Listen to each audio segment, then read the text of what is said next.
सभी बागवान साथियों को मेरा नमस्कार। एटी ऑर्चर्ड में आप सभी का स्वागत है।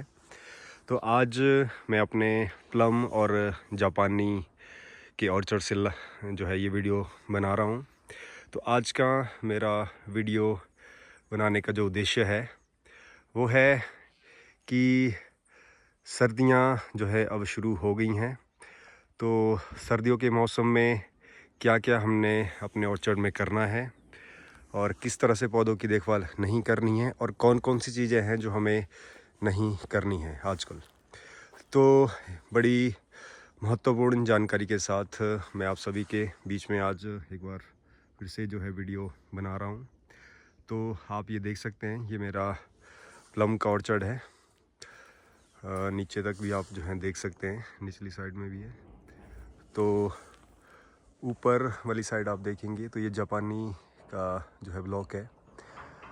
तो जो महत्वपूर्ण जानकारी मैं आज आप सबके साथ जो है साझा करने जा रहा हूँ कि सर्दियों के मौसम में क्या क्या काम हमें अपने ऑर्चर्ड में करने हैं और क्या क्या सावधानियाँ हमने आजकल जो है बरतनी है।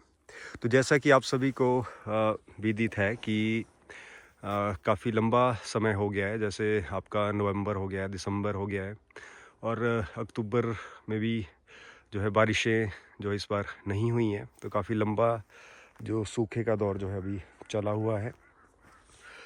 तो सर्दियों के मौसम में जो महत्वपूर्ण कार्य हम अपने ऑर्चर्ड में करते हैं वो है जैसे पौधों की प्रूनिंग करना और तौलिए जो है बनाना, और साथ में ये जो स्टेम पेस्ट यानी ये जो तनों में आप देख सकते हैं जो ये लेप की है, स्टेम पेस्ट इसको बोलते हैं। ये सारे काम आजकल आप सर्दियों में हम अपने ऑर्चर्ड में सभी करते हैं।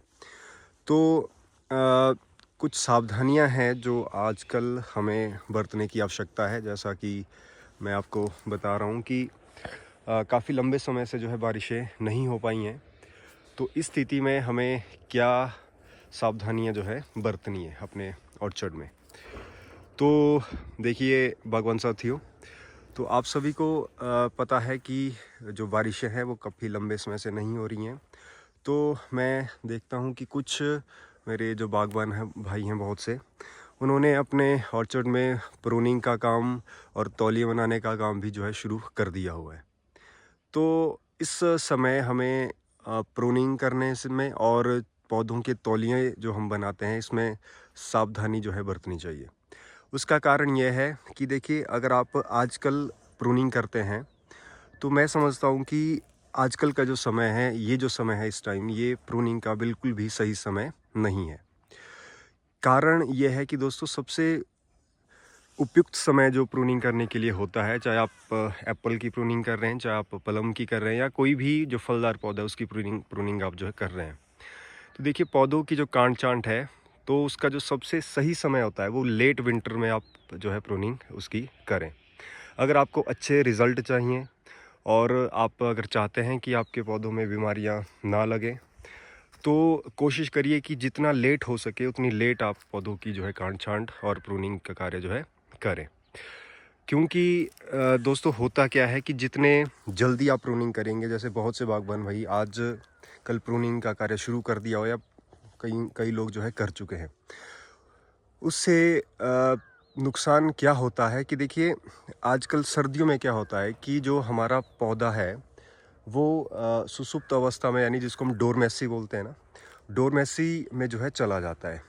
डोरमेसी का मतलब ये है कि देखिए, पौधे को हम जो भी खाद पानी जो है देते हैं वो जो पत्ते पौधों में होते हैं ना, पत्तों में स्टोर होता है। और आपको पता है कि पौधे जो है पत्तों की सहायता से ही अपना भोजन जो है बनाते हैं। जैसे हमारे घर में भोजन बनाने के लिए, खाना बनाने के लिए रसोई होती है, तो वैसे ही पौधों की जो रसोई होती है वो उसके पत्ते होते हैं। यानी कि जो पौधे जो भी जो हम पौधों को देते हैं खाद पानी, वो पौधों के पत्तों में स्टोर होता है। लेकिन सर्दियों में क्या होता है कि जैसे जो पौधा है वो डोरमेसी में जाता है, तो जो सैव जिसको हम बोलते हैं ना, वो जो सैव है वो पत्तों से वापस तने की ओर जो है वापस पौधों के तनों में स्टोर हो जाता है सर्दियों में, जब पूरी तरह से पौधा डोरमेसी में चला जाता है। और याद रखें, पौधा पूरी तरह से जब बिल्कुल ठंडा मौसम होता है उसी समय जो फुली डोरमेसी में जो है जाता है। तो जब वो सबसे सही टाइम होता है पौधे की प्रूनिंग करने का। होता क्या है कि जब हम अर्ली प्रूनिंग करेंगे तो जो सैब है अभी वो पूरी तरह से पौधों के तनों में स्टोर नहीं हुआ होता है। तो पौधे जो घाव हम पौधों को देते हैं पौधा काट के, वो जल्दी से एक तो रिकवर नहीं हो पाता, और दूसरा उसमें बीमारियां लगने का डर जो है काफ़ी ज़्यादा रहता है। एक तो फंगल इन्फेक्शन और दूसरा कैंकर जो बीमारी है वो लगने का जो डर है सबसे ज़्यादा रहता है अगर आप जल्दी प्रूनिंग कर देते हैं। तो इसके लिए आप क्या करें, एक तो लेट जो है प्रूनिंग करें, लेट विंटर में प्रूनिंग करें। यानी अगर मैं बताऊं तो जैसे सबसे सही समय जो है आप 15 जनवरी के बाद प्रूनिंग करें। सबसे बढ़िया समय वो रहता है प्रूनिंग करने का। उससे फ़ायदा क्या रहता है, उससे फ़ायदा ये रहता है कि एक तो जो पौधों में हम घाव देते हैं, क्योंकि आपको पता है कि जनवरी के बाद जैसे ही फरवरी का महीना शुरू होता है तो फरवरी के महीने में जो हमारे पौधे हैं वो फिर से जो है जो सैब जो तने में स्टोर हुआ होता है वो फिर से जैसे टेम्परेचर रेज करता है तो वो ऊपर की तरफ फ्लो करने लगता है, यानी पत्ते फिर से आने लगते हैं। तो होता है क्या कि जब हम लेट प्रूनिंग करते हैं पौधे की, तो जो आपका घाव है, जो हम घाव काट कर देते हैं पौधों को, वो जल्दी से रिकवर हो जाता है, और बड जो फॉर्मेशन होती है वो भी बिल्कुल सही होती है, और बीमारियां लगने के चांसेस भी बिल्कुल जो है कम होते हैं।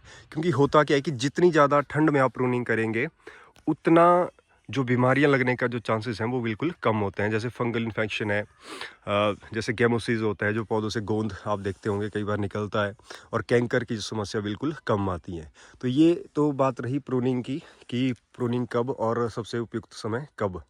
दूसरा जो बात है, आज दूसरा जो विषय मैं आपसे जिस पे बात करना चाह रहा हूँ वो है पौधों के तौलियों को लेकर।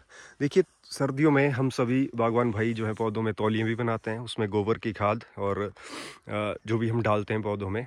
तो कोशिश करिए, क्योंकि आजकल क्या है कि क्योंकि बारिशें काफ़ी लंबे समय से नहीं हो पा रही हैं, तो देखिए जब आप क्या करेंगे कि आजकल जब आप यहाँ खुदाई करेंगे पौधों के तने के आसपास, तो उसकी जो जड़ें होती हैं ना, क्योंकि नीचे क्या है कि अभी मॉइस्चर है, नमी नीचे रहती है।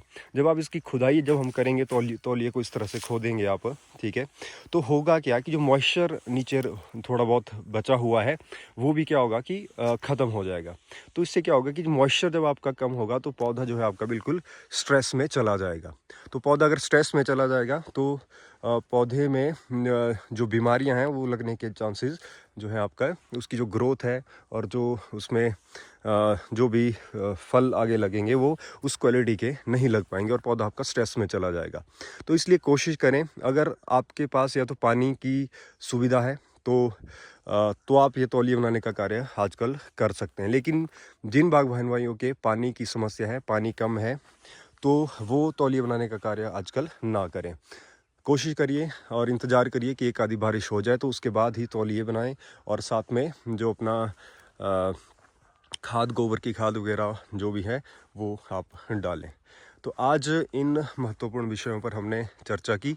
तो जैसे भी मैं अपने ऑर्चर्ड में अगले कुछ जो भी काम है, चाहे प्रूनिंग का चाहे तौलिए बनाने का करेंगे, तो मैं आपको ज़रूर बताऊंगा।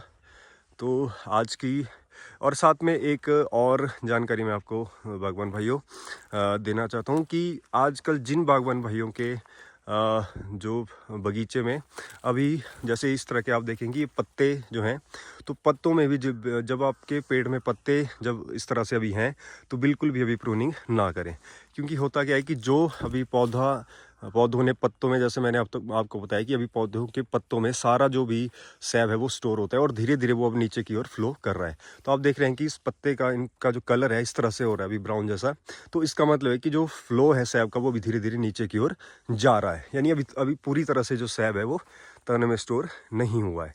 तो ये भी बिल्कुल सही समय नहीं है। अगर आपके कोई भी पौधा है जिसमें इस तरह से अभी पत्ते इस तरह से आप देख सकते हैं, तो इनको पूरी तरह से पत्तों को गिरने दीजिए, पूरी तरह से डोरमेसी में जाने दीजिए। उसके बाद ही आप जो है प्रूनिंग वगैरह का कार्य करिए। तो अगर आपको जानकारी अच्छी लगी होगी तो वीडियो को शेयर करें। धन्यवाद।